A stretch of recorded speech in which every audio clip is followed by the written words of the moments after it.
स्थापकाय च धर्मस्य सर्वधर्मस्वरूपिणे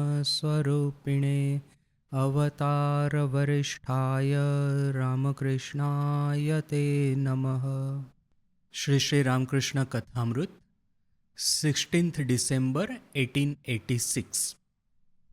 ऑलरेडी सुबह का जो डिस्कशन था वो हमने देख ही लिया है। सुबह को 10 बजे ठाकुर वो गीत गाते हैं, तारीते होबे माँ तारा होए छी शरणागतो होइया रोए छी जेनो पिंजरेर पाखिर मतो। माँ तारा तुमको तारना ही होगा, मैं तुम्हारा शरणागत होके रहा हूँ जैसे कि पिंजरे में बद्ध पंखी की तरह। फिर ये जो पूरा गीत गा करके ठाकुर क्या कहते हैं, केनो पिंजरे पाखिर मतो होते जाबो केनो हैक थू, अर्थात कि क्यों पिंजरे में बद्ध पंखी की तरह होते क्यों जाऊंगा, ऐसा करके थूकते हैं। और एक जगह पे मास्टर महाशय इसी ये ठाकुर का ये कंटेम्प्ट प्रदर्शित करने का एक बड़ा ही गामठी तरीका था। अब आजकल हम लोग जिसको हम भद्र लोग या तो एक जेंटलमैनलीनेस एक कहते हैं ना, हम लोगों को यदि अपना कंटेम्प्ट प्रदर्शित करना है, किसी बात के प्रति अपनी घृणा या नाराजगी प्रदर्शित करनी है, तो हम इस तरह से थूकेंगे कभी नहीं। आज का ये भद्र समाज का आज का एक क्या कहेंगे एटिकेटी एक है कि इस तरह से आपको थूकना नहीं है। स्वामी जी की एक कहानी है। स्वामी जी अमेरिका थे, तो एक दिन उनकी एक लेडी डिवोटी एडिथ एलन उसके साथ में वो आचार खरीदने के लिए गए। तो वहाँ पे भी आचार मिलता है, तो वहाँ से आचार लिया। तो आचार वाले दुकान वाले ने क्या किया कि ये आचार जो होता है वो तो हमको पता है कि वो पीस होते हैं वेजिटेबल या फ्रूट्स के, और फिर बहुत सारा तेल होता है। तो ऐसा एक पात्र लेकर के उसमें ये पूरा डाला, पूरा एकदम छलका दिया। तो स्वामी जी ये पात्र लेकर के आ रहे हैं। अभी पात्र खुला है, उसमें से तेल जो है वो स्प्लैश हो रहा है, स्वामी जी के हाथों के ऊपर में गिर जा रहा है। तो अभी ये रास्ते में आते थे, तो स्वामी जी को तो आचार वगैरह प्रिय है ना, तो रास्ते में ही एक वो जो पात्र है दूसरे हाथ में लेकर के जिस हाथ में ये तेल पड़ा था उस हाथ को चाटने लगे, तेल चाटने लगे। तो एडिथ एलन इतनी शॉक्ड हो गई, मैंने आश्चर्यचकित हो गई कि स्वामी जी ये आप क्या कर रहे हैं, आप अपनी उंगलियों को चाट रहे हैं। तो स्वामी जी कहते हैं देखो, आपका ये जो वेस्टर्न सिविलाइजेशन है ना, ये पूरा दिखावे वाला सिविलाइजेशन है।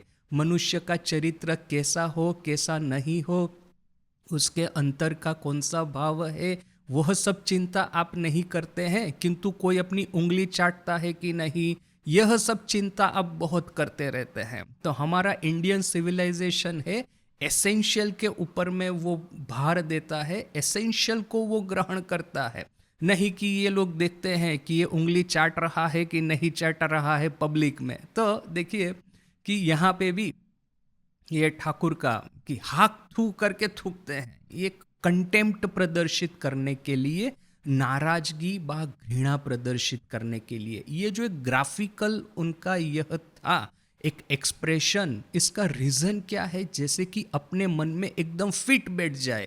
यह कोई सामान्य उपदेश नहीं है कि हाँ आपको ये करना ही ये नहीं करना है, ऐसा नहीं ही करना है, एकदम भार दे करके एम्फेसिस दे करके जो कहते हैं। तो ये एम्फेसिस देने के लिए हमारे माइंड में ये बात एक ग्राफिकल एक्सप्रेशन की मदद से ये जो बताई गई बात अपने माइंड में फिट हो जाए, इसके लिए यह सब करना है। स्वामी जी का यह सब बहुत था कि ये जो सोशल कन्वेंशन है उसको तोड़ने का। अमेरिका में वो डिनर टेबल पे यह सब ये रहता है, एटिकेटी रहती है, सोशल एटिकेटी। तो वहाँ पे आपको स्मोकिंग नहीं करना है लेडीज़ के सामने, डिनर टेबल पे आपको वो जो ये होता है ना नाइफ और ये जो फोर्क, उसी से खाना खाना है। तो सब स्वामी जी को ये सब एटिकेटी जब तक मानते थे तब तक मानते थे, नहीं मानते थे तो लेडीज़ के सामने ही स्मोक करेंगे और वही सब करेंगे जो कि उनकी इच्छा है। एक बार स्टीमर में जा रहे थे, तो स्टीमर में एक जगह पे साइन लगाया हुआ है नो स्मोकिंग। तो स्वामी जी उसी के नीचे बैठ करके स्मोक कर रहे हैं। तो उनके साथ में जो थे वो तो एकदम आश्चर्यचकित हो गए, उन्हें शौक हो गए कि अरे स्वामी जी आप ये क्या कर रहे हैं, यहाँ पे लिखा है नो स्मोकिंग। तो स्वामी जी कहते हैं तो अच्छा ठीक है ना, लिखा है तो क्या है। फिर देखा कि वो जो स्टीमर में एक स्टूवर्ड होता है, तो स्टूवर्ड का क्या काम होता है, वो डिसिप्लिन वगैरह मेंटेन करना वगैरह। तो उसने देखा कि एक आदमी है, काला आदमी, उसी साइन के नीचे बैठ करके स्मोक कर रहा है। तो वो दौड़ा दौड़ा आया उनको पकड़ने के लिए। तो स्वामी जी समझ गए कि वो आ रहा है पकड़ने के लिए। उनके डिवोटी भी बोल रहे हैं अरे स्वामी जी देखिए वो पकड़ लेगा तो आपको दंड करेगा, बिना मतलब ये सब झमेला होगा वगैरह वगैरह। तो वो स्वामी जी किंतु एकदम ठंडे दिमाग से स्मोक करते रहे। स्टूवर्ड जैसे एकदम सामने तक आ गया तब उन्होंने वो सिगार जो थी वो समुंदर में फेंक दी। तो फिर अभी वो स्मोक नहीं कर रहे हैं, तो वो स्टीवर्ड भी उनको क्या कहेगा, यही कहने को तो आया था कि स्मोक मत कीजिए। तो स्वामी जी ने स्मोकिंग बंद कर दिया, तो अभी क्या कहेगा, वो चुपचाप वापस चला गया। तो देखिए ये जो एक सोशल कन्वेंशन तोड़ करके यह लोगों का जो बिहेवियर है, ये क्या है कि हमारे मन में एक बिठा देना चाहते हैं। यहाँ पे ऐसा नहीं है कि ठाकुर थूकते हैं तो एटिकेटी या एक जेंटलमैनलीनेस या एक सोशल कन्वेंशन का भंग होता है। वो एम्फेसाइज करना चाहते हैं कि पिंजरे में बद्ध पंखी की तरह मैं क्यों होने को जाऊं, ये दीनहीन अधम इंफीरियोरिटी कॉम्प्लेक्स में अपने में क्यों आने दूं। मैं तो हूँ माँ काली का संतान, मेरे में तो अदम्य उत्साह है, माँ को मुझे दर्शन देना ही पड़ेगा, वरना तो मैं माँ के सामने मुकदमा स्टार्ट कर दूंगा, कोर्ट केस चालू कर दूंगा। यह भरोसा ये हमको भक्ति शास्त्र सिखाता है। भक्ति करके यदि हमारे में हीन भाव आ जाए तो वो भक्ति हमको ठीक में समझ में ही नहीं आई है। तो ये एक बात है। वहाँ पे स्वामी जी देखते थे कि ये जो वेदांत का जो इटर्नल मैसेज है इन लोगों के माइंड में जाना होगा, तो ये लज्जा घृणा भय, ये जो ठाकुर कहते थे ना, ये तीनों को तोड़ना पड़ेगा, वरना ये सोशल कन्वेंशन ऐसा है, सोशल कन्वेंशन ऐसा है, एक काले आदमी के साथ में आप बात नहीं कर सकते। वहाँ पे तो स्वामी जी को लेडीज़ लोगों के साथ में ही ज़्यादा उनका डीलिंग रहता था। यही सब लेडीज़ ही उनको ये बाज़ार में ये कोई भी शॉपिंग वगैरह करना है तो लेके जाती थी, ये टूर वगैरह में जाते थे तो यही लोग उनके साथ में आते थे। तो उनके मन में थोड़ा सा भी यह संकोच रहे कि काले आदमी के साथ में, एक फॉरेनर के साथ में हम वाइट लेडीज़ जा रही है तो लोग क्या कहेंगे, ये आखिरी एक संकोच जो उनके मन में था ये टूट जाए बोल करके स्वामी जी, हो सकता है, ये तो मेरी डेफिनेशन है, पता नहीं स्वामी जी किस भाव से ये सब करते होंगे। यह सब महापुरुष लोगों का भी मन इतना तन्मय होकर के रहता है ना हायर थिंकिंग में, वो बहुत सारा कार्य सहज रूप से करते हैं बिना सोचे कि हाँ इसका मुझे ये जो व्यवधान है इसको कैसे पार करना है, सोचते नहीं है। माँ जैसे कि उनको एक तरह से चालित करती है, वो लोग चलते जाते हैं और ये व्यवधान अपने से दूर होते जाते हैं। तो अपना एक डेफिनेशन है, अपना एक इंटरप्रिटेशन है कि स्वामी जी हो सकता है कि उनके मन में ये संकोच वगैरह जो भी होगा उनको तोड़ने के लिए इस तरह का आचरण करते होंगे। तो जो भी है ये पूरा हमने कल देखा था। फिर कहते ये सब बात करते करते ठाकुर भावाविष्ट हो गए, शरीर मन ये जो सब कहाँ पे ईश्वर में मग्न हो गया।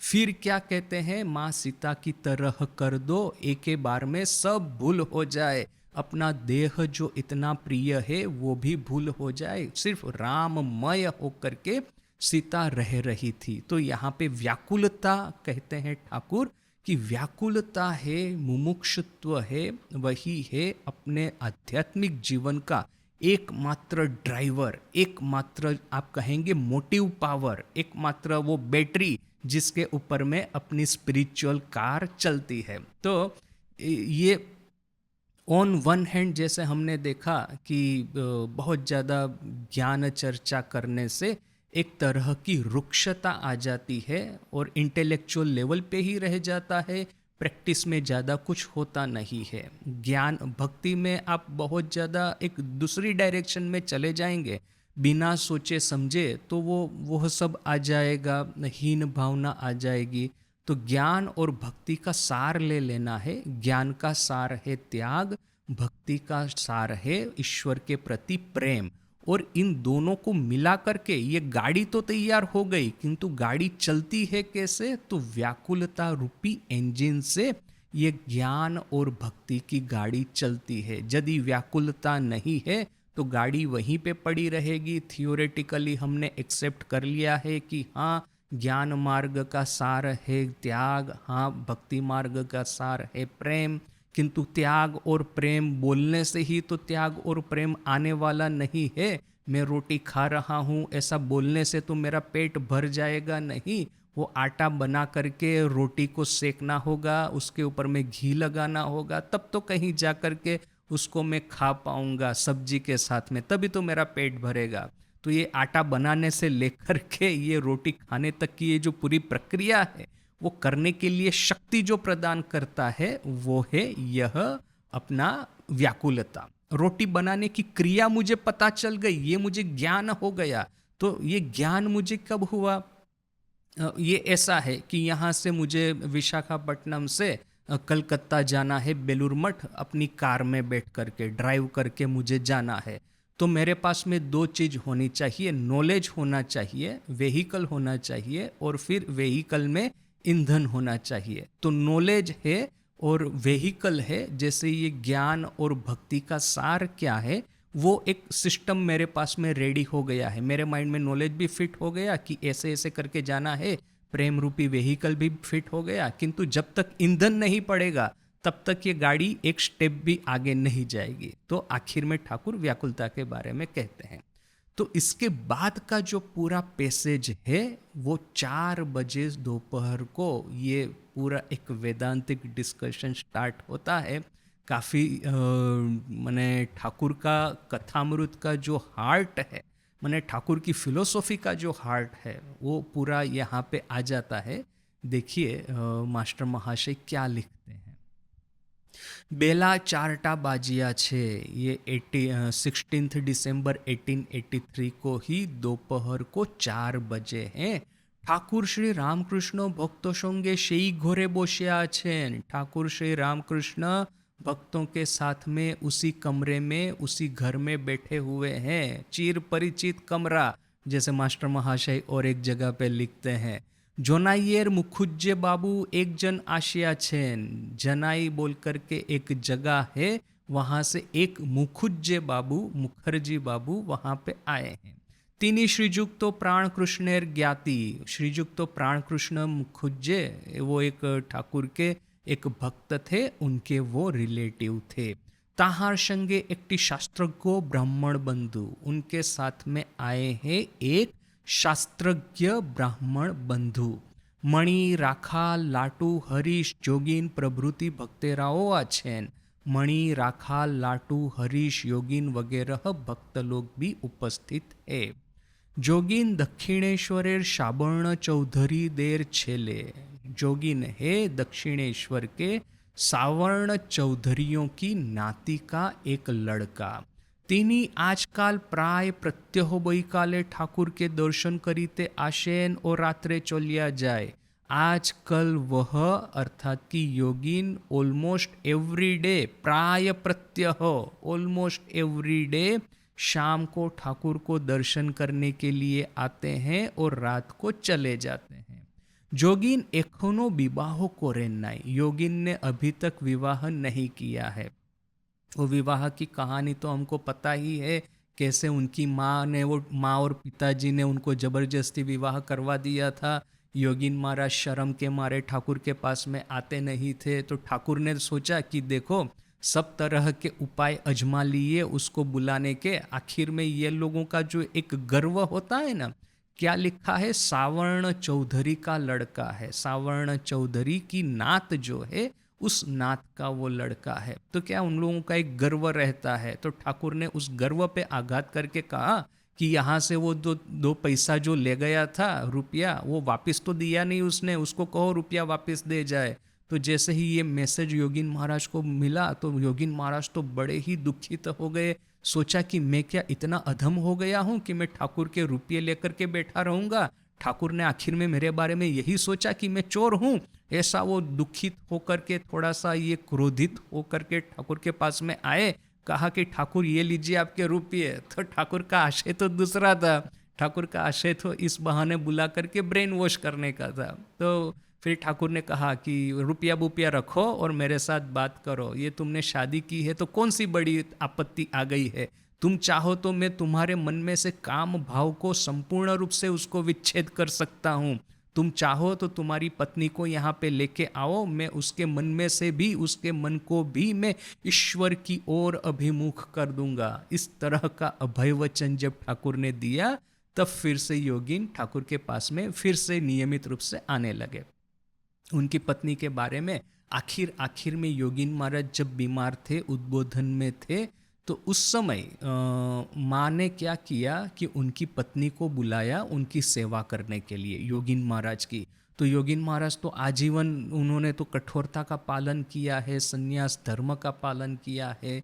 अभी आखिर में अभी इस तरह से पत्नी की सेवा किस तरह से ले, तो माँ को बड़ी नाराजगी जताते हुए कहा कि माँ आपने ये क्या किया, मेरी धर्म पत्नी को आपने यहाँ पे बुलाया, मैं साधु हूँ मेरी सेवा करने के लिए। तो माँ ने कहा अरे उसमें क्या है, मैं कहती हूँ वो सेवा करे, तो तुमको क्या कोई आपत्ति है जब मैं तुमको ये वचन देती हूँ कि उससे कोई तकलीफ नहीं होगी तुमको आध्यात्मिक जीवन में। तो ये वही बात है, माँ कहती है, ठाकुर कहते हैं ना बच्चों को इतनी ही रोटी खिलाना, माँ कहते हैं जितनी भी रोटी खाना चाहे मैं उतनी खिलाऊंगी, वो उनकी चिंता मैं करूंगी, तुम मत करना। तो यहाँ पे भी ये आध्यात्मिक जीवन में जो एक कन्वेंशन होते हैं कि रात को अल्पाहार करना है, यदि विवाह हुआ है तो स्त्री से दूर रहना है, ये सच स्त्रियों से दूर रहना है, किंतु जब माँ खुद ये गारंटी देती है, माँ खुद जब अपना आध्यात्मिक जिम्मा अपने हाथ में लेती है, तो फिर हमको कोई चिंता नहीं है। हालांकि ऑफ कोर्स माँ ने योगिन महाराज को कहा बोल करके बाकी सबको इस तरह से स्वेच्छाचार करना वो भी उचित नहीं है। माँ ने गारंटी तो सबको दी है, किंतु why to tempt the fate, जैसे इंग्लिश में कहते हैं ना कि अननेसेसरी ये मुसीबत को आ बेल मुझे मार, ये हिंदी में कहावत है कि वो सामने से वो बेल जा रहा है दौड़ा दौड़ा, उसको सामने से निमंत्रण क्यों देना कि आकर के मुझे सिंग मारो कह के। तो हमको जितना हो सके तपस्या करना है।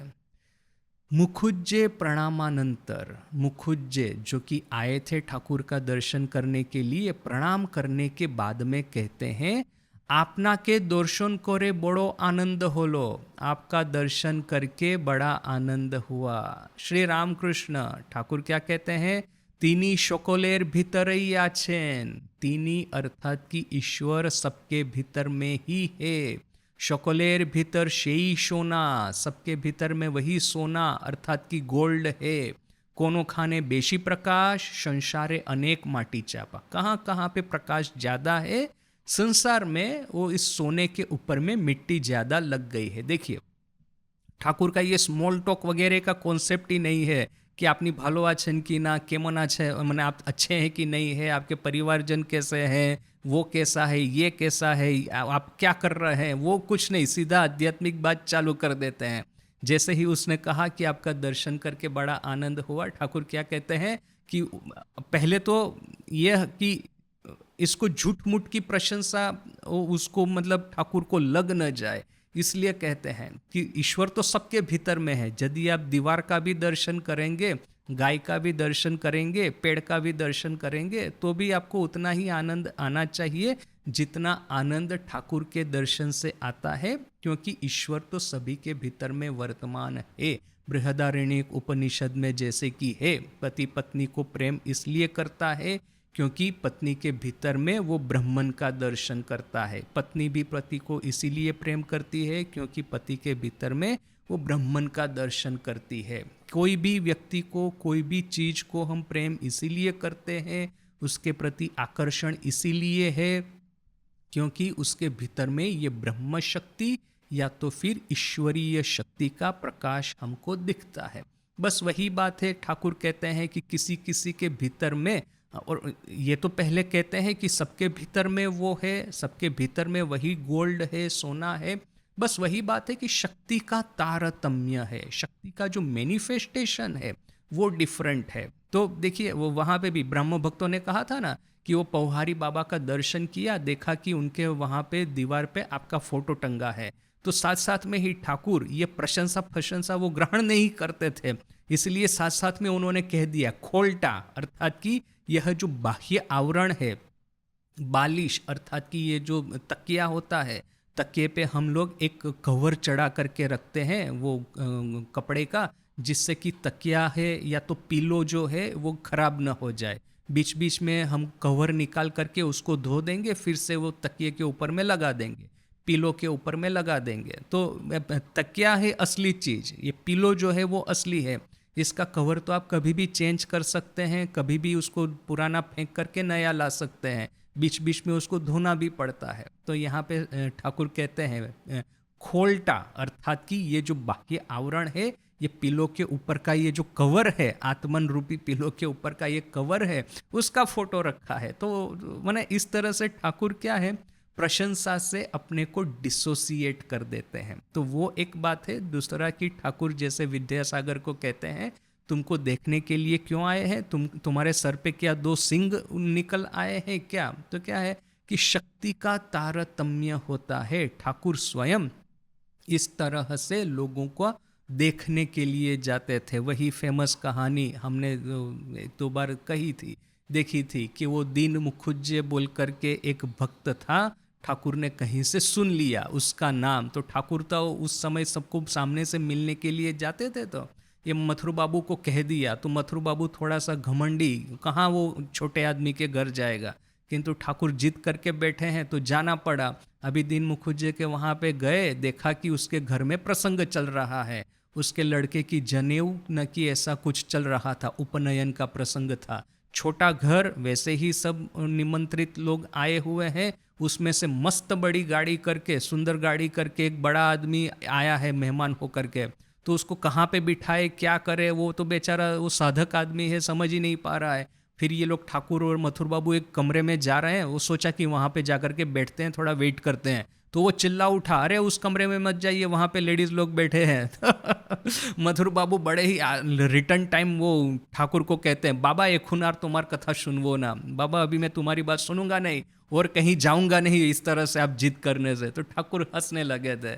तो क्या है कि ये ठाकुर जिसके भीतर में शक्ति होती है, ठाकुर सामने से उनको देखने के लिए जाते थे। तो यहाँ पे भी सर्वप्रथम तो एक ही सेंटेंस में देखिए, पहले तो वो प्रशंसा ग्रहण नहीं करते हैं, उससे अपने को डिसोसिएट कर देते हैं। कहते हैं सबके भीतर में ही ईश्वर है, सबके भीतर में सोना है। किंतु वही बात है कि आप मेरा दर्शन करने के लिए आए हैं, तो वो लॉजिकल भी है, प्रशंसा भी नहीं ले रहे हैं, और दूसरा कि वो आए हैं दर्शन करने के लिए तो उसको वो सराहना भी कर रहे हैं, उसकी ये जो इच्छा थी उसकी पुष्टि भी कर रहे हैं कि हाँ दर्शन करने के लिए आए तो गलत नहीं है, क्योंकि शक्ति का तारतम्य है, किसी में ज़्यादा मैनिफेस्टेशन है, किसी में कम मैनिफेस्टेशन है। कोनो खाने बेशी प्रकाश, कहाँ पे ज़्यादा प्रकाश है इस सोने का। संसारे अनेक माटी चापा, संसार में क्या होता है, सोने के ऊपर में मिट्टी जम जाती है बोल करके जो संसारिक आदमी है, यानी सिर्फ ऐसा नहीं कि जो गृहस्थ है, इवन कोई साधक भी यदि सांसारिक वासनाएं उसके मन में प्रकट हो जाती है, तो आइधर गृहस्थ या तो साधक, उसके सोने के ऊपर में, गोल्ड के ऊपर में मिट्टी पड़ी हुई है, तो वो प्रकाश नहीं हो रही। फिर वो चाहे गृहस्थ हो या साधक हो, यदि वो सांसारिकता से वो दूर चला जाता है, सिंसियर है अपनी साधना में, तो प्रकाश बढ़ जाएगा। मुखुज्जे सोहास्य महाशय ओहिक पारत्रिक की तोफात। अब ये मुखुज्जे भी समझ गया कि ठाकुर के पास में ये स्मॉल टॉक वगैरह चलने वाला नहीं है, कौन कहाँ पे क्या कर रहा है यह सब चलने वाला नहीं। इसलिए सीधा उसने ये प्रश्न कर दिया कि महाशय ऐहिक और पारत्रिक में क्या तफावत है। ये आई थिंक एक कोटेशन है, मोस्ट प्रोबेबली एलेनोर रूजवेल्ट, वो एक लेडी है अमेरिका में, उसका कि great minds discuss ideas, mediocre mind discuss events and small minds discuss people. अर्थात कि जो ग्रेट माइंड होते हैं, जो ग्रेट लोग, वे लोग आइडियाज़ डिस्कस करते हैं। जो जिन लोगों की बुद्धि मीडियम तरह की होती है, चरित्र मीडियम टाइप का होता है, वे लोग घटनावली, इवेंट्स अर्थात की घटनावली डिस्कस करते हैं। आइडियाज डिस्कस करना, यानी higher philosophy, even current affairs के बारे में डिस्कस करेंगे तो हायर आइडियाज डिस्कस करेंगे। मीडियम टाइप के जो माइंड होते हैं इवेंट्स डिस्कस करेंगे, कहाँ पे क्या हो रहा है। और जो स्मॉल माइंड है, जिनका चरित्र अधम है, दे डिस्कस पीपल, अर्थात कि कौन आदमी क्या कर रहा है। तो यहाँ पे भी ये मुखुज्जे को समझ में आ गया कि यहाँ पे इवेंट और पीपल डिस्कस करने से कोई लाभ नहीं है, सीधा आइडियाज डिस्कस करने हैं। तो सीधा उसने प्रश्न किया कि ऐहिक और पारत्रिक में डिफरेंस क्या है, तफावत क्या है।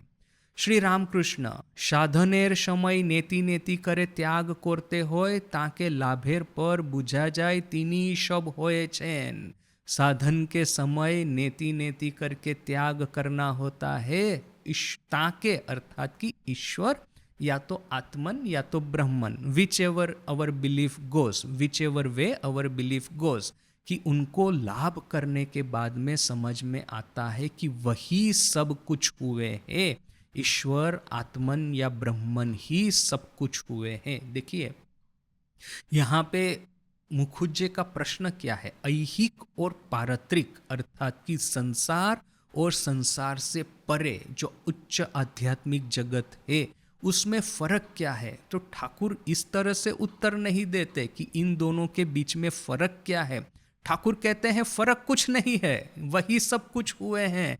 यदि आप साधन के समय में है तो आपको नेति नेति करके संसार त्याग करना होगा, इस अर्थ में कि सांसारिक वासनाएं हैं उसका त्याग करना होगा। देखिए इस बात में कहीं कंफ्यूजन न हो जाए। बहुत बार लोग कहते हैं, सोचते भी है सीरियसली, कि आध्यात्मिक जीवन में आगे बढ़ना है तो संन्यास का ही तो मार्ग अपनाना होगा, क्योंकि नेति नेति करके तो पहले त्याग करना ही करना है। तो यहाँ पे बात ये नहीं है कि आप संसार का त्याग करेंगे, संसार तो आप जहाँ पे भी जाए, इवन आप आश्रम में भी जाएंगे तो आपको 2 वेला की रोटी आपको खानी है, उसके लिए आपको प्रयास करना है। यदि ट्रेडिशनल सन्यासी है तो भिक्षा करनी है, और आज के इंस्टीट्यूशनल मोनेस्टिक सेटअप में रह रहे हैं तो आपको जो ड्यूटी दी जाएगी, जो कर्म योग दिया जाएगा, वो कर्म आपको योग के भाव में उसको करना है, यानी कि कर्म तो करना ही है। आश्रम में, इंस्टीट्यूशनल सेटअप में आपको वही पैसा, वही इन्वेस्टमेंट, वही लीगल वो एस्पेक्ट जो है, वही सब कुछ डिस्कस करना है। कल ही हमारा डिस्कशन चल रहा था, अब हमारे आश्रम की ओर से एक MOU हुआ है किसी के साथ में, तो उसी का वो सब लीगल और अकाउंटिंग के रिलेटेड क्या है डिस्कशन कल चल रहा था। तो हम लोग यदि यह सोचेंगे कि कहाँ सांसारिकता छोड़ करके साधु होने को आए हैं, अभी ये लीगल अकाउंटिंग यह सब क्या है, ये MOU क्या है, उस सब से हमारा क्या लेना देना है। किंतु नहीं, संसार के भीतर जब तक पंच महाभूत का देह है तब तक संसार के भीतर में ही है। जब तक 2 बेला की रोटी, कपड़ा और मकान की जरूरत है तब तक संसार के भीतर में ही है। त्याग क्या करना है, संसार के प्रति जो आकर्षण है उसका त्याग करना है। ये जो कमल के पत्र के ऊपर में पानी तो गिरता है, पानी में ही रहता है, किंतु पानी उसको स्टिक नहीं होता है, उसको चिपक नहीं जाता है। वो जैसे ही लगता है वैसे ही वो वहाँ से वो निकल भी जाता है। तो ये नॉन स्टिक मटेरियल इसको आजकल कहते हैं। साइंटिस्ट लोगों ने उसके ये जो बड़ा माइक्रोस्कोप से स्टडी करके इस तरह का मटेरियल डेवलप किया है, और इस तरह के मटेरियल के कपड़े भी बनाए हैं। मैंने एक वीडियो देखा था कि एक कंस्ट्रक्शन में एक आदमी काम कर रहा है और इस तरह से नॉन स्टिक मटेरियल का कपड़ा पहना है, उसके ऊपर में वो जो सीमेंट रेती का मिक्सचर डाला है ना, सीधा उसके कपड़ों पे डाला, तो इस तरह से निकल गया जैसे कि उसको छुआ ही नहीं हो। उसके कपड़े जितने क्लीन थे उतने ही क्लीन दिख रहे हैं। अदरवाइज आप कंस्ट्रक्शन में काम करेंगे, वो गीला वो जब होता है रेती, मिट्टी, सीमेंट, तो कितने गंदे कपड़े हो जाएंगे। किंतु ये नॉन स्टिक मटेरियल से बनाया हुआ इसके कपड़े, वो तो जितना ही आप डालते रहिए इंस्टेंटली वो वॉश आउट हो जाएगा, उसके ऊपर में चिपकेगा ही नहीं। और जो कपड़े हैं, वो पेंट था उसका, वो इतना क्लीन जैसे कि पहले ही दिन वो परचेस करके लाया है। तो यहाँ पे भी ये नॉन स्टिक हमको होना है, संसार में रहना है, सांसारिकता स्पर्श नहीं होनी चाहिए। तो जब नेति नेति करते हैं तब कहना है कि ये ऐहिक जगत है, उसके प्रति जो मेरा आकर्षण है उसके प्रति ये जो मेरा अट्रैक्शन है उसको मैं त्याग कर रहा हूँ। किंतु एक बार जो ईश्वर या तो आत्मन या ब्रह्मन उसका साक्षात्कार होता है तो यही संसार फिर है मजार कुटी, आमी खाई दाई मजा लूटी। यही संसार बन जाता है मौज की कुटिया, हार्ट मार्ट ऑफ जॉय। तो यही मार्ट ऑफ जॉय में रह करके, यही मजा की कुटिया में रह करके खाऊंगा पीऊंगा आनंद करूंगा। मन को उसके बाद में कुछ भी लगने वाला नहीं। मन के भीतर में करुणा है, वो जैसे कि सर्च लाइट ऑन करते हैं तो कैसा चारों ओर प्रकाशित हो जाता है, तो वैसे ही ये प्रेम और करुणा रूपी सर्च लाइट हमारे हृदय में एकदम फ्लैश फट करके वो टर्न ऑन स्विच ऑन हो जाएगी और चारों ओर प्रकाश बिखर जाएगा। फिर जैसे ठाकुर कहते हैं कि फूल जब फूटता है, प्रस्फुटित होता है, ब्लॉसम होता है, तब किस तरह से उसकी सौरभ से, उसकी फ्रेग्रेंस से मधुमक्खियां आकर के अपने से आकर के मधुपान करने के लिए आन पड़ती है, आन जुटती है। तो यहाँ पे भी पहले नेति नेति करके एक बार संसार या तो फिर संसार के प्रति अपनी वासनाएं हैं उसका त्याग करना है। किंतु ताके लाभेर पर बुझा जाए तीनी शोभ होए छेन। ईश्वर को लाभ करने के बाद में समझ में आएगा कि ईश्वर ही सब कुछ हुए हैं। যখন রামচন্দ্রের বৈরাগ্য হলো দশরথ বড় ভাবিত হয়ে वशिष्ठ देवेर शरणागत होलेन। जब रामचंद्र को वैराग्य हुआ तब दशरथ उनके पिताजी बड़े ही चिंतित हो गए और वशिष्ठ देव के शरणागत हुए।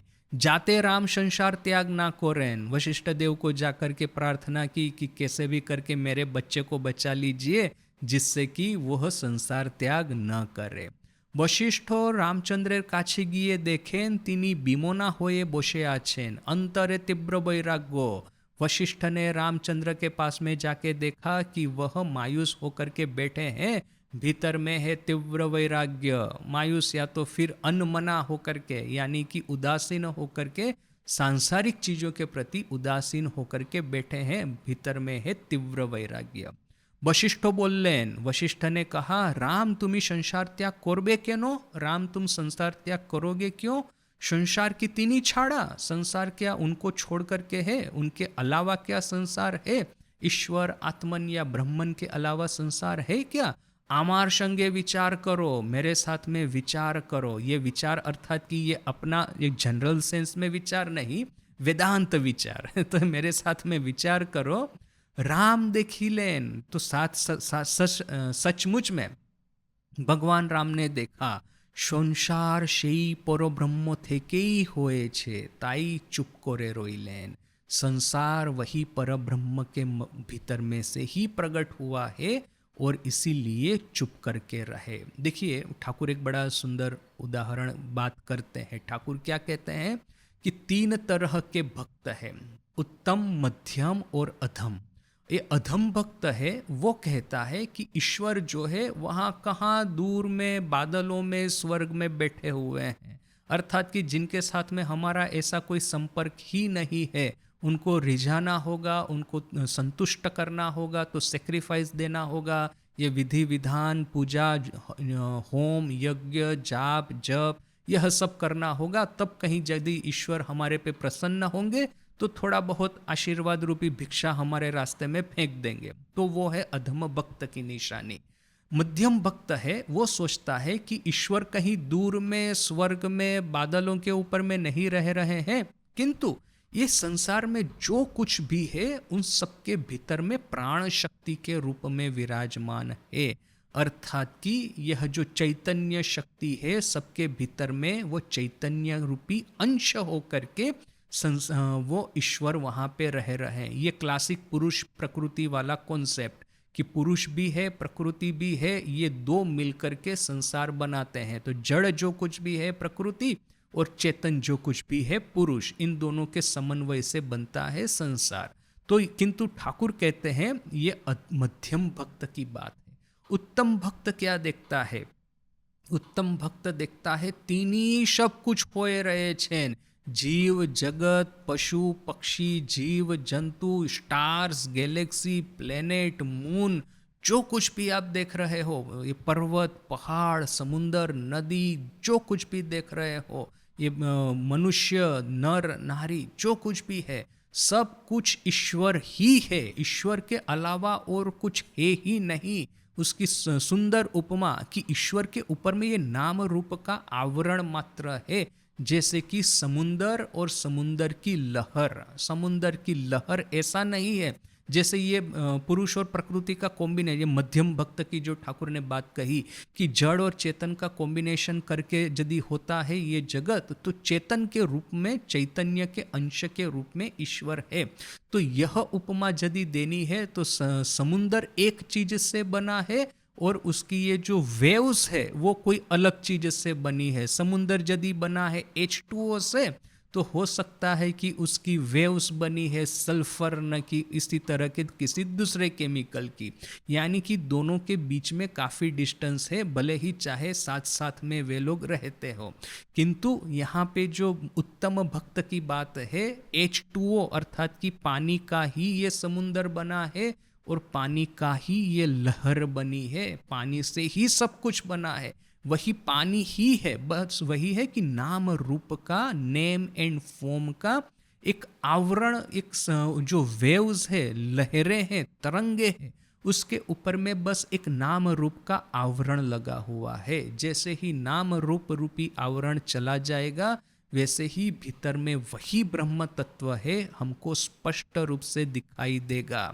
इसीलिए यहाँ पे देखिए कि वशिष्ठ देव ने जब रामचंद्र को कहा कि ये ईश्वर के अलावा है क्या, वो तुम मुझे बता दो। यदि आप यह मानते हैं कि ये संसार अलग है, ईश्वर अलग है, भले ही चाहे संसार के भीतर में चैतन्य का एक अंश होगा, ऐसा आप भले ही चाहे मान लीजिए, किंतु फिर भी मटेरियली वो ईश्वर से अलग है, ऐसा यदि आप मानते हैं तो आप मेरे साथ में विचार करके देखिए। तो भगवान राम ने विचार करके देखा, सही सही में संसार और ईश्वर, इन दोनों के बीच में कोई प्रभेद नहीं है। किंतु देखिए कि इस तरह का थिंकिंग करने से पहले, ये प्रारंभिक अवस्था में ये थिंकिंग नहीं होता है। यहाँ पे एक बड़ा क्रुशियल पॉइंट ठाकुर जो कहते हैं कि नेति नेति करके त्याग करना होगा, इस अर्थ में कि कामना वासनाओं को प्रथम त्याग करना होगा। ये नेम एंड फॉर्म, नाम रूप के प्रति अपना आकर्षण है, उसका त्याग करना होगा। ये त्याग करने के बाद में ही हमको यह ज्ञान होगा कि सब कुछ एक होकर के रहा है। अभी भगवान राम की बात अलग है, ज्ञान लेकर के ही जन्मे हैं। उन्होंने तपस्या भी यदि की होगी तो तपस्या भी जैसे कि मन की तुष्टि के लिए की है, मन के आनंद के लिए की है। जिस तरह से ठाकुर ने तपस्या की है, ठाकुर का मन संसार की ओर था ही नहीं, पहले से ही ईश्वर की ओर था, बोल करके पहले से ही तपस्या करके उन्होंने ईश्वर प्राप्ति कर ली थी। और देखिए इसको हमने काफ़ी डिबेट किया है इस पॉइंट को कि अवतार कहाँ पे आते हैं।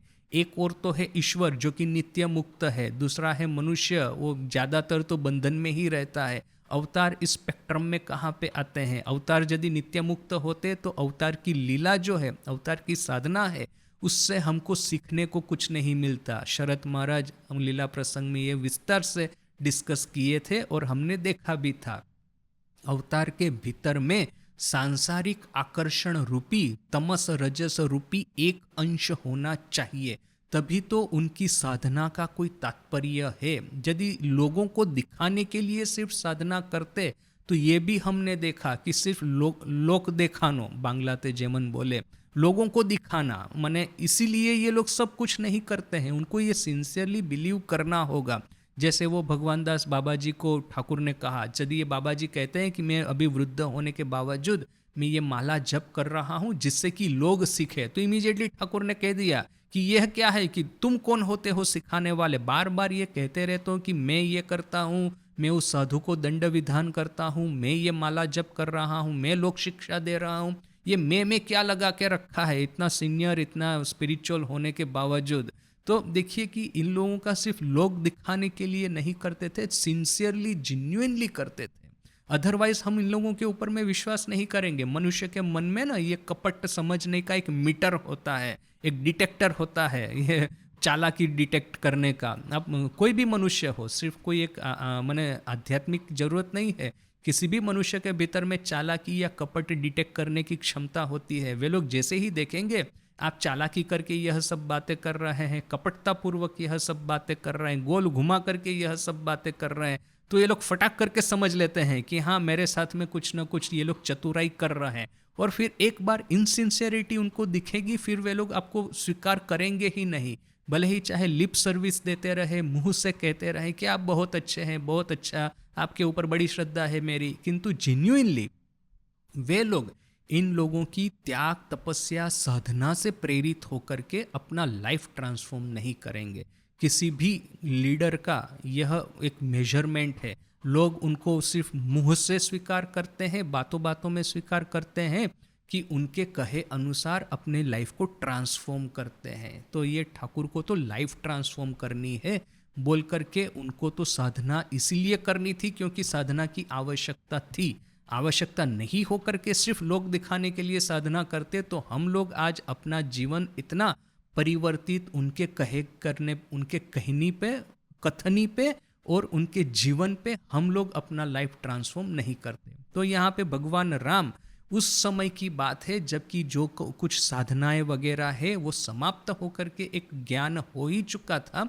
या तो फिर कहेंगे, और लीला प्रसंग में है तो शरद महाराज स्पष्ट कहते हैं कि पूर्व पूर्व अवतारों की साधनाओं का विवरण क्यों नहीं पाया जाता, क्योंकि भक्त अपने ईश्वर को या तो अपने इष्ट को अपूर्ण कभी नहीं देखना चाहता बोल करके उनकी साधना का वर्णन शायद लिटरेचर में से ओमिट किया गया है। तो जो भी है, भगवान राम को इतना तो ज्ञान हो ही गया था कि जब गुरु उनको कहते हैं तत्वमसि श्वेत केतो, तो इमीडिएटली उनको ये ज्ञान हो जाए, श्वेत केतु को संस्कार शुद्ध हो चुके हैं तपस्या करके। जैसे ही गुरु का यह महावाक्य श्रवण होता है, साथ में ही महावाक्य का साक्षात्कार भी हो जाता है। तो यहाँ पे भगवान राम को भी महावाक्य साक्षात्कार सिर्फ गुरु के कथनी मात्र से, महावाक्य का श्रवण मात्र से, सिद्ध गुरु के मुंह से उनको ये साक्षात्कार हो जाए, उस लेवल पे संस्कार के शुद्धिकरण के उस लेवल पे भगवान राम पहुंच चुके थे। इसलिए जैसे ही वशिष्ठ देव ने कहा कि तुम संसार त्याग क्यों करोगे, संसार क्या ईश्वर या ब्रह्मन को छोड़ करके है क्या, मेरे साथ में विचार करो। तो जैसे ही उन्होंने ये महावाक्य सुनाया, त्वमसि श्वेत केतो अहम ब्रह्मासि प्रज्ञानम ब्रह्म, तो साथ साथ में ही भगवान राम को वो ब्रह्म साक्षात्कार हो गया और देखा कि संसार शेई पर ब्रह्म थे के ही होए छे, संसार उसी पर ब्रह्म से ही हुआ है, उत्पन्न हुआ है, पर ब्रह्मन ही संसार के रूप में हमको दिखाई दे रहे हैं। पर ब्रह्म ने ही यह संसार रूपी मास्क, नाम रूप, नेम एंड फॉर्म अपने मुंह पे पहन करके रखा है। ताई चुप करे रोहिलेन, इसीलिए वह चुप करके रहे। देखिए ठाकुर का एक दर्शन है। ठाकुर ने कहा कि मैंने एक बार दर्शन किया कि सब कुछ जैसे कि पड़ा है मेरे सामने, जैसे खाने की बहुत अच्छी चीजें भी है और गू और विष्ठा और मूत्र भी है। तो अभी आप देखिए कि आप जब आहार ग्रहण करते हैं तो आप तो अच्छा आहार ही तो ग्रहण करेंगे, पकवान ग्रहण करेंगे, मिठाई खाएंगे, रोटी दाल वगैरह खाएंगे। ये विष्ठा और मूत्र थोड़ी ना हम लोग खाने वाले हैं। यानी कि यह खाद्य है, यह अखाद्य है, यह स्पष्ट हमारे मन में डिवीजन है। हम लोग इस डिवीजन का भंग कभी भी नहीं करने वाले, अखाद्य चीजों को कभी भी हम खाने नहीं वाले। किंतु ईश्वर को तो ठाकुर के ये जितने भी ये डिवीजन है कि ये ऐहिक पारत्रिक संसार और संन्यास, ईश्वर और ये जगत, जीव जगत, यह सब डिवीजन तुड़वा देने थे। तो इसीलिए उन्होंने इस विजन में देखा, ठाकुर ने देखा मेरे भीतर में से यह जो चेतन तत्व है वो बाहर निकल के आया और जिह्वा से लेकर के, जिह्वा के माध्यम से जितने भी खाद्य पदार्थ थे, ये मिठाई वगैरह, उसका भी अंश ग्रहण किया और ये जो अखाद्य पदार्थ थे विष्ठा मूत्र, उसको भी ग्रहण किया। यानी कि देखिए कि इस दर्शन के माध्यम से ईश्वर ने, माँ काली ने ठाकुर को दिखा दिया कि ऐहिक पारत्रिक संन्यास संसार, ईश्वर और जीव जगत, इस तरह के डिवीजन सिर्फ एक जब तक हम साधना के फेज में है तब तक ही है। एक बार चित्त निर्मल हो जाता है, संस्कार शुद्धि हो जाती है, तब यह पूरा विश्व जैसे कि एक ही परब्रह्मन का ही बना है, परब्रह्मन ही ईश्वर, परब्रह्मन ही ये जगत हुए हैं, ये स्पष्ट धारणा हो जाती है। जेमन जे जिनिस थे के घोल से जिनिस थे के माखम, जिस चीज में से ये घोल अर्थात कि बटर मिल्क बनता है उसी चीज में से ये बटर बनता है। तो किस चीज में से ये बटर मिल्क और बटर बनता है? तो वो दूध में से बनता है। जिस दूध में से बटर मिल्क बनता है उसी दूध में से बटर बनता है। तखन घोले रही माखम, माखमे रही घोल। तखन अर्थात यह ज्ञान जब हो जाएगा तब पता चलेगा कि बटर मिल्क का ही बटर है, बटर का ही बटर मिल्क है। अनेक कष्टे माखम तुल्य अर्थात ब्रह्म ज्ञान होलो तखन देखछो जे माखम थाकली घोलो आछे, शेखाने माखम शेखानी घोल। बहुत कष्ट करके ये बटर निकाला आपने, अर्थात कि ब्रह्म ज्ञान हुआ। जैसे ही ब्रह्म ज्ञान हुआ तब पता चला कि बटर निकालने के बाद में जो घोल अर्थात कि बटर मिल्क है वो भी उसी पदार्थ का बना है जिस पदार्थ से ये बटर बना है। ये जो ठाकुर कहते हैं ना कि जब वो सीढ़ी चढ़ते चढ़ते मकान की छत के ऊपर में जाते हैं तो चढ़ने के समय नेति नेति करके जाते हैं, जब छत के ऊपर में पहुंच जाते हैं तो पता चलता है कि जिस चीज की ये सीढ़ी बनी है अर्थात कि ईंट पत्थर और रेती की, सीमेंट की, कंक्रीट की, उसी चीज का यह छत भी बना है, उसी चीज का ये घर भी बना है और उसी ये एलिमेंट से पूरा जीव जगत सब कुछ बना है। तो यहाँ पे भी जब हम लोग मक्खन निकालते हैं, वो जो प्रोसेस करते हैं चर्निंग का, तो मेहनत तो होता है। और उस समय जब निकालने के समय हम ये नहीं कहते कि दूध में तो मक्खन है ही है, तो दूध पीने से या बटर मिल्क पीने से मुझे मक्खन खाने को मिल जाएगा, ऐसा हम नहीं कहते हैं। उस समय तो मेहनत करके मक्खन को या बटर को तो सेपरेट कर ही देते हैं, किंतु एक बार सेपरेट हो गया तब फिर यह हमको ये कॉन्सेप्ट भी क्लियर होता है कि ये वही दूध, उसी का ये बटर मिल्क और उसी का ये बटर। कॉन्सेप्ट बड़ा क्लियर है, बस मेहनत करके बटर को सेपरेट करते हैं अवश्य, क्योंकि उसका टेस्ट अच्छा लगता है। इसलिए हम सिर्फ दूध या तो सिर्फ बटर मिल्क नहीं पीते, वो बटर का टेस्ट अच्छा लगता है, उसको कुकिंग में अच्छे अच्छे उसके यूज है, तो बोल करके मेहनत करके निकाल तो लेते हैं, किंतु एलिमेंट जो है मिल्क वो सभी में एक ही है। ब्रह्म आछेन बोध थाकले जीव जगत चतुर्विंशति तत्व ओ आछे। ब्रह्म है यह बोध रहने से, यह ज्ञान रहने से जीव जगत चतुर्विंशति तत्व भी है, यह हमको पता रहता है। ब्रह्म ज्ञानेर एकमात्र उपाय, ये मास्टर महाशय वो जो बीच बीच में हेडिंग देते रहते हैं ना छोटे मोटे, वो दिया है एक हेडिंग। ब्रह्म जे की वस्तु मुखे बोला जाए ना। ब्रह्म क्या चीज है हम मुंह से बोल नहीं सकते हैं। सब जिनिष्ट उच्छिष्ट होए छे, सब कुछ झूठा हो गया है अर्थात मुंह से बोला गया है, किंतु ब्रह्म की केव मुखे बोलते पारे नहीं। किंतु ब्रह्म क्या है कोई मुंह से बोल नहीं पाया है, ताई उच्छिष्ट होए नहीं, इसीलिए वो झूठा नहीं हुआ है।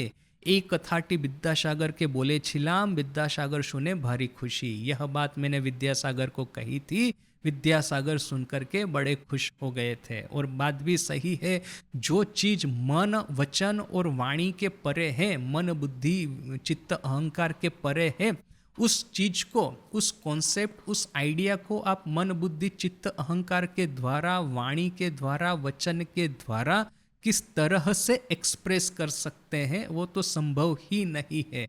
जैसे कि ठाकुर कहते हैं ना, एक छोटा बच्चा है वो खिलौने लेकर के रहता है, खिलौने से खेलता है, उसको ये रमण सुख क्या है उसका कॉन्सेप्ट ही नहीं है। जब बड़ा होगा तब उसके यह सब कॉन्सेप्ट उसके माइंड में आएंगे। तो यहाँ पे भी ये ठाकुर कहते हैं छोटी बच्ची है वो गुड़िया से खेलती है, यानी ये जो डॉल है वो लेकर के खेलती है, किंतु जब उसकी शादी होती है, पति जब आता है, तब ये गुड़िया वगैरह कहाँ पे वो भूल जाती है। तो यहाँ पे भी ये जैसे हमारा स्पिरिचुअल मैच्योरिटी की ओर जाते हैं, ये जो कॉन्सेप्ट जो है हमारे सूक्ष्म से सूक्ष्मतर होते तो जाते हैं, किंतु जो अल्टीमेट जो ब्रह्मन है उसको तो प्राप्त करने के लिए या तो साक्षात्कार करने, प्राप्त नहीं।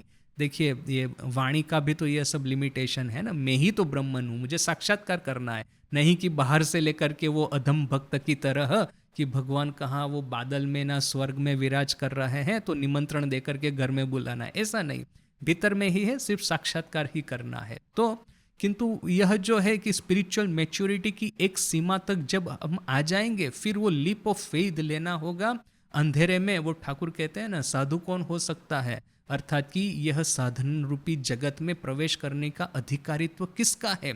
तो खिजूर के पेड़ से, खिजूर का जो पेड़ होता है बड़ा डेट, खिजूर अर्थात डेट, उसका जो पेड़ होता है बड़ा लंबा होता है, तो उसके ऊपर में से दोनों हाथ पैर छोड़ करके जो जंप लगा सकता है वही साधु हो सकता है। अर्थात कि ईश्वर पे संपूर्ण भरोसा करके किसी भी तरह का यह सिक्योरिटी, यदि मुझे साधन भजन करना है तो पहले तो मुझे इतना इन्वेस्टमेंट कर लेने दो, मेरा इतना बैंक बैलेंस बन जाने दो, मेरा ये सब घर की चिंता ये हो जाए, ये सब ठीक हो जाए, बाद में मैं आध्यात्मिक जगत में प्रवेश करूंगा।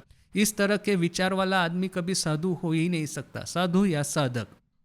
वो जो ठाकुर की फेमस कहानी है, एक आदमी, उसकी बीवी उसको कहती है कि देखो उसमें कितना त्याग है, किसी एक दूसरे व्यक्ति के बारे में कहती है, वो एक एक करके उसकी जितनी भी पत्नियां हैं उसका त्याग कर रहा है। तो ये आदमी कहता है अरे पगली, इस तरह से थोड़ी ना त्याग होता है, एक एक करके देखो मैं त्याग कर रहा हूँ, बोल करके वो जो एक कंधे पे गमछा डाला, जो पहने हुए कपड़े में ही घर छोड़ करके चला गया। अभी घर का क्या होगा, बीवी बच्चों का क्या होगा, कुछ चिंता नहीं है। इतना भरोसा जब होता है तब कहीं जाकर के आप साधक जीवन, साधन जीवन में प्रवेश कर सकते हैं। तो यहाँ पे भी वो एक लीप ऑफ फेथ लेना होगा अल्टीमेटली, तब कहीं जाकर के ब्रह्म ज्ञान होगा। किंतु वो ब्रह्म ज्ञान है, उसको कभी भी हम इस मन वचन बुद्धि और चित्त और अहंकार से कभी भी व्यक्त नहीं कर पाएंगे। तो ठाकुर कहते हैं मैंने विद्यासागर को ये बात कही थी तो विद्यासागर बड़ा खुश हो गया था। अच्छा, इस पॉइंट में और भी बहुत कुछ है, अभी हम इसको देखेंगे कथामृत के नेक्स्ट क्लास में। ओम शांति शांति शांति, हरि ओम तत्सत। श्री राम कृष्णार्पणमस्तु।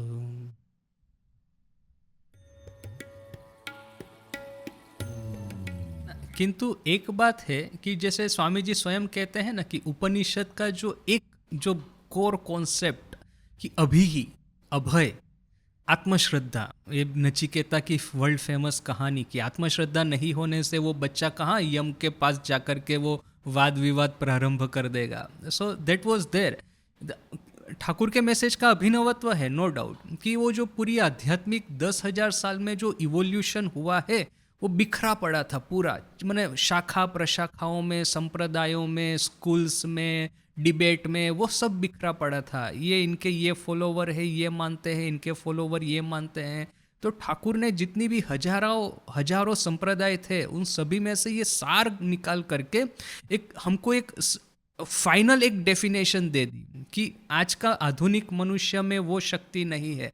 कभी कभी मैं जो कुछ पंडित होते हैं ना, उनके द्वारा लिखी हुई कुछ किताबें पढ़ने का प्रयास करता हूँ, तो वे लोग सब तरह के संप्रदायों में से हमको निकाल करके बात करेंगे कि ये इस संप्रदाय में ऐसा है, उस संप्रदाय में ऐसा है, ये यहाँ पे इस तरह से उन्होंने ऐसा कहा, उस आचार्य ने ऐसा कहा।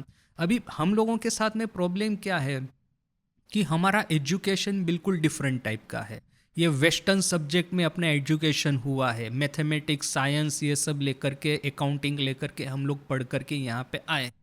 तो अभी इतना सब कुछ समझना सीखना संभव ही नहीं, हमको एक डाइजेस्ट चाहिए। वो आजकल वो गाइड आता है ना कि बच्चे लोगों को वो एग्जाम प्रिपरेशन करने के लिए वो इम्पोर्टेंट क्वेश्चन का एक समरी बना करके दे देते हैं, तो वो पढ़ लो तो इसमें सब आ गया, फिर आपको पूरी टेक्स्ट बुक पढ़ने की जरूरत नहीं। तो ऐसा वो अपेक्षित या गाइड या नवनीत इस तरह का ये ठाकुर किए हैं कि सब में से ये सार ग्रहण करके हमको एक डाइजेस्ट दे दिया है, और उसमें उनका अभिनवत्व है अवश्य।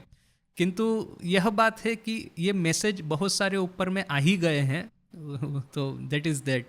उपनिषद में तो था ही।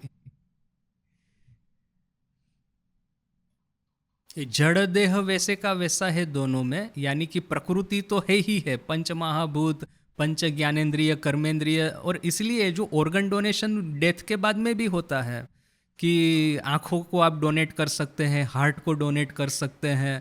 तो ये तो एकदम क्लियर है कि ये प्रकृति तो वैसी की वैसी ही है, बस पुरुष चला गया है। हाँ, मैंने डेथ के बाद में भी आप नेत्र दे सकते हैं, इसका तो अर्थ क्या हुआ फिर? मध्यम भक्त वाला ही हुआ।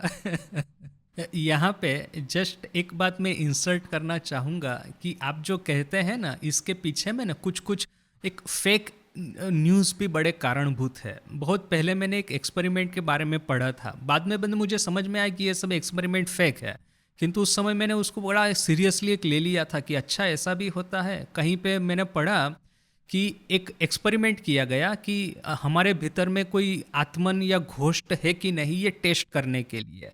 तो एक मरते हुए आदमी को एक सील चेम्बर में रखा, अभी ग्लास के सील चेम्बर में, जहाँ वैक्यूम मतलब वैक्यूम वो टाइट हो, इस तरह की चेम्बर में, और इस तरह के 7 लेयर बनाए ग्लास के कि जिसमें से इवन हवा भी न जा पाए। वो इतना ना वैक्यूम टाइट 7 लेयर बनाए ग्लास के, एक के बाद एक। यानी कि ये जो आत्मन है, मृत्यु के बाद में यदि वो निकलती है तो शायद एक लेयर में से निकलेगी, किंतु 7 ये जो शेल है, 7 चैम्बर है, 7 चैम्बर में से तो कैसे निकल पाएगी ग्लास की, एकदम एयर टाइट ग्लास की। अभी देखा कि जैसे ही मृत्यु हुआ तो उन्होंने वो मशीन रखे थे, वो लिसनिंग, वो डिटेक्ट करने वाले। तो उस मशीन में ना जिस क्षण मृत्यु हुआ उसी क्षण क्रैक एक सुनाई दिया। फिर उन्होंने एकदम माइक्रोस्कोपिक डिटेक्शन किया, प्रत्येक 7 लेयर में एक क्रैक पड़ गया था। अर्थात कि यदि मृत्यु होता है, जिस क्षण मृत्यु हुआ उसी क्षण आत्मन निकल गई और ये 7 ग्लास में क्रैक करके निकल गई। अभी this is completely fake news, क्योंकि वो इस तरह से वो देह आत्मन वो सब एक ही है, और आत्मन इज नॉट मटेरियल। उसको ये 7 ग्लास पार करने के लिए उसमें क्रैक करने की जरूरत नहीं है। It's immaterial, it's beyond space time matter and energy. किंतु इस तरह के एक्सपेरिमेंट लोग पढ़ते भी है और सीरियसली लेते भी है पगले। मैंने सांख्य तो समझ में आ जाता है लॉजिकली, अद्वैत वेदांत नहीं समझ में आता। मैंने सांख्य बड़ा लॉजिकल है, सभी का पुरुष अलग अलग है, वो समझ में आता है। ना, किंतु देखिए ठाकुर ने तो पहले ही ये स्पष्ट करके कहा है कि पहले नेति नेति करके हमको एक बार चित्त शुद्धि करनी होगी, बाद में ही इति इति करके हम समझ में आएगा कि ये ईश्वर जीव जगत सब कुछ एक ही ब्रह्मन का है। सो जब तक हम मन और वाणी के परे नहीं जाएंगे तब तक ये अनुभूति होने वाली नहीं। So that is one thing कि उसको हमको ऐसे ही लॉजिकली ही एक्सेप्ट करना है इस जिस लेवल पे अभी हम है। दूसरा कि देखिए कि अद्वैत वेदांत से भी ये एक बात का स्टेज है, जैसे वो अपने वो आयन महाराज वो कहते हैं ना कि विज्ञानवाद है ठाकुर का, तो अद्वैत वेदांत कहता है ये ब्रह्मन सत्य है, ये जो जीव जगत ईश्वर है वह माने मिथ्या है, यानी ब्रह्म सत्य जगत मिथ्या। जबकि ठाकुर कहते हैं ब्रह्मन और जीव जगत ये सब एक ही है, माने ब्रह्मन ही जीव जगत हुआ है। दैट इज वो ज्ञान के बाद विज्ञान। So that is one differentiation that we have to understand. Shankaracharya की सिस्टम में एक बार आपको अद्वैत ज्ञान मिल जाता है, उसके बाद में क्या होता है इसका ऐसा कोई स्पष्ट विवरण नहीं है। जबकि अपने यहाँ पे है कि इवन निर्विकल्प समाधि में से भी हम वापिस आते हैं और जगत में बिल्कुल परमहंस की तरह रहते हैं। सो उसके बाद का भी स्टेज है वही ठाकुर का फेमस कि स्वामी जी कहते हैं निर्विकल्प समाधि में रहना चाहता हूँ, तो ठाकुर कहते हैं ये कौन सी हीन भाव की बातें कर रहा है। तो स्वामी जी का तो बुद्धि ही गड़बड़ हो गई। ये निर्विकल्प समाधि शंकराचार्य की दृष्टि से सर्वश्रेष्ठ जो अनुभूति है उसको कहते हैं कि ये कौन सी हीन बुद्धि की बात है। सो that is another point. Life begins after निर्विकल्प समाधि, इसको लॉजिकली हमको स्वीकार कर लेना है सो फार, मतलब और नहीं भी करते हैं डज नॉट मैटर। भक्ति के मार्ग में हम चलते हैं तो डज नॉट मैटर, हमको सार ले लेना है, साधना कर लेनी है। फिर बाद में उसका फिलोसॉफी क्या है वो तो फिर ईश्वर ही समझा देंगे। आपने देखिए ना कि ठाकुर की साधनाओं के 2 फेजेस हैं। सर्वप्रथम फेज में मैंने विवाह के पहले का और विवाह के बाद का। तो पहले जो 1854 से लेकर के जो 1858 तक की जो साधना थी, तो हृदय की व्याकुलता से ही तो उन्होंने माँ को पुकारा और माँ ने दर्शन दिया। उस समय थियरी को लेकर के उन्होंने ज़्यादा चिंता नहीं की, वो तो फिर 1860 में कामारपुकुर से वापस आए माँ से विवाह करके, और फिर ये जो टीचरों का आना प्रारंभ हुआ, उन्होंने तो ठाकुर को सिस्टमेटिकली सब कुछ सिखाया, सिस्टमेटिकली साधना करवाई। बाकी ठाकुर को ईश्वर दर्शन पहले हो ही चुका था। वो सिलेबस कंप्लीट करके आओ।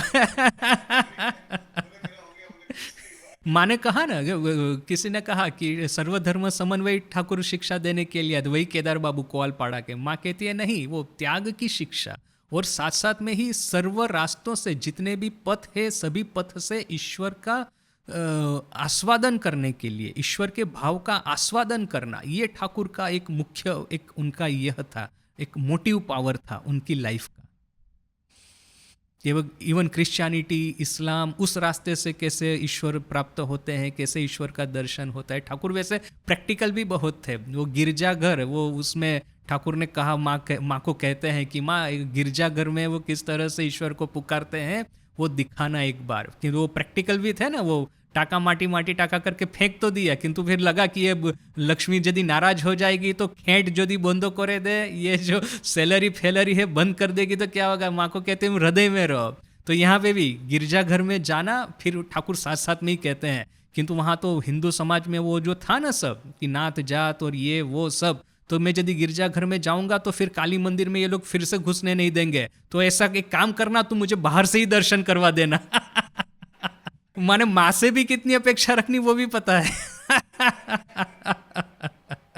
ना, ये अच्छा उदाहरण आपने दिया। ये एक बार ग्रेविटी वेल से निकल गए, फिर आप फ्री फ्लोटिंग हो गए। ये अच्छा उदाहरण है ना। अपने आयन महाराज ने तो किताब लिख दिया है ना, ये विज्ञानवाद उनका ना। किंतु ये चेंज ऑफ पर्सपेक्टिव के लिए आपको तो एक हायर स्टेज पे जाना होगा ना। ऊपर से आप नीचे देखेंगे तो सब इक्वल दिखेगा। जब तक आप नीचे हैं तो सबका ऊपर नीचे तो दिखे, छोटा लंबा तो दिखेगा ही। मेरा हाइट यदि 5.5 फुट है तो सामने वाले का 6 फुट है, मुझसे लंबा दिखेगा, और 5 फुट वाला मेरे से छोटा दिखेगा। किंतु आप वो 100 मंजिली बिल्डिंग पे जाके देखें, सब कुछ छोटे छोटे की, 5 फुट वाला, 5.5 फुट वाला, 6 फुट वाला एक ही दिखेगा। But in order to realize it you have to go there. So Thakur की उपलब्धि और शंकराचार्य की उपलब्धि दोनों में डिफरेंस है, तभी तो ठाकुर ये देख पाए थे। किंतु उन्हें त्याग करने के लिए मेहनत चाहिए। आई मीन सिर्फ ये कि हाँ लॉजिकली तो चलो कि मैं सीढ़ी चढ़ के ऊपर जाऊंगा, it will be very good for me, for my understanding. किंतु जैसे ठाकुर ने कहा ना कि मक्खन जब निकालते हैं तो चर्निंग करना पड़ता है, कष्ट करना पड़ता है, तभी तो वो मक्खन निकलेगा। वो मक्खन निकलेगा तभी फिर बाद में हम समझेंगे कि वही दूध का मक्खन और ये जो छाछ है एक ही चीज़ का है। किंतु इनिशियली मेहनत कर लेनी पड़ेगी। यानी कि सिर्फ ये अंडरस्टैंडिंग होने से कि सीढ़ी चढ़ के ऊपर जाना, it will be much better. That understanding itself is not enough. वो चढ़ने के लिए लिफ्ट नहीं है और चढ़ेंगे 100 मंजिली बिल्डिंग, तब पता चलेगा कि कैसे होता है। मैंने Totapuri is a biggest example ना। तोतापुरी ने सब कुछ रियलाइज कर दिया, किंतु पेट में जब जो दर्द बढ़ने लगा तो खुद आत्महत्या करने के लिए गए थे। उस समय की ये पेट का दर्द मैं नहीं हूं बोलने से नहीं चलेगा। तोतापुरी से बड़ा अद्वैत ज्ञानी कोई हो नहीं सकता है। माने निर्विकल्प समाधि में खत्म हो जाएगा, किंतु जैसे ही हम इति इति करके वापस आए तो माया का राज्य फिर से चालू हो गया। माया कहाँ पे नहीं है तो निर्विकल्प समाधि में। और अगेन फिर अभी जैसे वो ठाकुर को महामाया ने या जगदम्बा ने आकर के निर्विकल्प समाधि में आदेश दिया कि तू ही भावो मुख्य था, तो फिर ब्रह्म और माया एक ही है। इवन निर्विकल्प समाधि में अभी वो ब्रह्म स्थिर है तो ब्रह्म है, आदेश देता है तो माया का रूप देख करके वो आदेश निर्विकल्प समाधि में भी दे सकता है। माने एज लॉन्ग एज पंच महाभूत का देह है, हम माया के राज्य से बाहर नहीं है। अभी अब जैसे आजकल जैसे होता है, आपकी कॉन्शियसनेस को डिजिटल आप कन्वर्ट करके किसी कंप्यूटर में अपलोड कर दीजिए, you can live within computer, तो पता नहीं क्या होगा। But as long as our consciousness is encased within this body, we are within the realm of maya only. वो साइंस फिक्शन पढ़ते हैं ना, ये कॉन्शियसनेस को डिजिटाइज करके अपलोड कर दिया है, फिर वो भी वो वही रोबोट के भीतर में भी रह सकता है, कंप्यूटर में भी रह सकता है। वो जो अपना वो शारदा कोश वाला डिस्कशन हमने किया था ना, नोटबुक एलएम में हमने सब कुछ डाल दिया है। तो एनी क्वेश्चन अभी आप अपने लिटरेचर को पूछिए, विथ रेफरेंस आपको उत्तर देगा। तो एक्चुअली मैं वो वीडियो कल ही एडिट कर रहा था, उसमें यही क्वेश्चन आंसर चल रहा था जो आपने कहा ना कि अभी इस युग में टीचर की क्या ज़रूरत है। तो पता है उसके रिप्लाई में मैंने क्या कहा, मुझे कल पूछ ये बात होती तो मुझे याद नहीं रहता, जैसा आपने कहा नॉट पॉसिबल टू रिमेंबर, किंतु बिकॉज कि मैंने कल ही एडिट किया है इसलिए मुझे याद है। मैंने कहा कि देखिए आप यदि कहते हैं यही शारदा कोश मैंने नोटबुक एलएम को पूछेंगे, पूरा अपना लिटरेचर है, ठाकुर माँ स्वामी जी कंप्लीट वर्स, लीला प्रसंग, कथामृत, सब कुछ है, माँ की सभी किताबें, राजा महाराज की। तो आप कहेंगे कि जब ध्यान क्यों नहीं हो रहा है, क्या सॉल्यूशन है, आपको बहुत बढ़िया विथ रेफरेंस उत्तर देगा। किंतु वो जो पूरा एक आपको आर्टिकल बना करके दिया है, आपको पढ़ना पड़ेगा, समझना पड़ेगा, आपको क्या अप्लाई हो रहा है वो एक थोड़ा सा देखना पड़ेगा। जबकि आप अपने प्रेसिडेंट महाराज को, रिवेयर्ड प्रेसिडेंट महाराज को जाके प्रश्न करेंगे तो ये आपको एक ही सेंटेंस में उत्तर दे देंगे, बट वो उत्तर सीधा अपने को एप्लीकेबल होगा। So this is the difference कि वो एक इंसाइट होता है मनुष्य के भीतर में, एक लीप ऑफ फेथ। ये जो उसी दिन हम डिस्कस कर रहे थे, अपने जो न्यूरॉन होते हैं ना, न्यूरॉन के बीच में गैप होता है कनेक्शन का। तो ये क्रिएटिविटी क्या है, it jumps beyond this conscious level. Swami ji क्या कहते हैं कि जो अपने कॉन्शियस लेवल है उसमें वही रहता है जो कि हमने स्टडी किया है, but there is a super conscious level, वहाँ से वो आता है कि जो कि कभी स्टडी नहीं किया है, theory of relativity, theory of gravity, ये क्वांटम डायनेमिक्स, इवन ये जो न्यूरल नेटवर्क है which is underpinning architecture of AI and LLM। तो these are the that creativity leaps जो कि अभी भी AI नहीं ले पा रहा है। अभी ये लोग कहते तो है कि ऐसा एक दिन आएगा कि जबकि AI will invent theories but discover theories rather, but वो दिन अभी आया नहीं है। सो जब तक वो नहीं आता है वी आर सेफ। ना कॉन्शियसनेस को चैलेंज ऑलरेडी था, ये सुपर कॉन्शियस लेवल पे जो जाता है ऑलरेडी कॉन्शियसनेस को चैलेंज कर ही सकता है, that challenge was already there. किंतु बात क्या है ना कि उस ये जो अपना जो ग्रेट साइंस है राजयोग का, राजयोग है, वेदांत है, उसको स्कूल में सिखाने की बजाय हम लोग जो झूठ मूठ का ये सेक्युलरिज्म में जो फंसे हैं ना पिछले 70 साल से, अभी ये ट्रम्प हमको लात मार रहा है तब हमारी नींद खुली है कि ये क्या कर रहा है, 70 साल हमने गंवा दी है आफ्टर इंडिपेंडेंस। तो वी आर स्टिल, अभी ये वो फिर से गोल घुमा करके वो हम फिर से ABCD पे आ गए हैं, फर्स्ट स्क्वायर पे आ गए हैं। एटलीस्ट इस बार हमको अक्ल आएगी, अपने योग वेदांत सीखेंगे, यह सब स्पिरिचुअलिटी सीखेंगे। Let us see if it helps again और नॉट। ये यही योग वेदांत का लाभ उन्होंने ले लिया, उन्होंने ये सब डेवलप कर दिया अमेरिका वालों ने, और जिन्होंने डिस्कवर किया था हमको ये लाभ नहीं मिल रहा है। एक्चुअली वही उसकी प्राइमरी एजुकेशन होना चाहिए। स्वामी जी ने क्या कहा, स्पष्ट कहा कि had my education in my own hand, यदि मेरा शिक्षण मेरे खुद के हाथ में होता तो first I would have learn the power of concentration, then afterward this power of concentration, whatever I want to learn I will focus upon it and I will master it within a very short period of time। तो बिल्कुल reverse करते हैं, रटना चालू करते हैं, ये sociology रटेंगे, ये हिस्ट्री रटेंगे, जियोग्राफी रटेंगे, तो जो कि किसी काम का नहीं है। आप बड़े होंगे क्या आपको हिस्ट्री काम में लगा, क्या जियोग्राफी और क्या ये सब काम में लगा। कंसंट्रेशन जो कि सब फील्ड में काम नहीं लगने वाला था, वो तो हम लोग लिए जो ये कैंप वगैरह होता है ना, ये वहाँ पे जाके सीखते हैं, एक्स्ट्रा वगैरह में आश्रम में आके सीखते हैं। अभी देखिए कि नो डाउट अभी पिछले जब से मोदी आया है तब से कुछ आशा की किरणें दिख रही है, किंतु क्या है ना कि मतलब एक फंडामेंटल चेंज आना, मैंने to rebuild entire system from scratch using yoga and Vedanta, I don't know कि वो होगा कि नहीं। मैंने अभी है कि लिप सर्विस सभी लोग दे रहे हैं, इंटरनेशनल योगा डे पे सभी स्कूल में आपको ये योगा करके पिक्चर अपलोड करने हैं, यहाँ तक तो आ गए। किंतु actually yoga has to become a lifestyle ना, नहीं कि एक 26 न कौन सा 26 जून न जो योगा डे है उसी एक दिन कर लिया, पिक्चर अपलोड कर दिया, that is not enough. So एक मैंने एक दिखावा ना रह जाए, that we have to understand, मतलब रियलाइज। मैंने पूरा साल भर कोई हमको याद नहीं करता है, उसी दिन 10 क्वेरी आ जाती है, आप लोग यहाँ पे आके योगा सिखाएंगे तो साधु वो बाबा जी है फोटो में अच्छे दिखेंगे।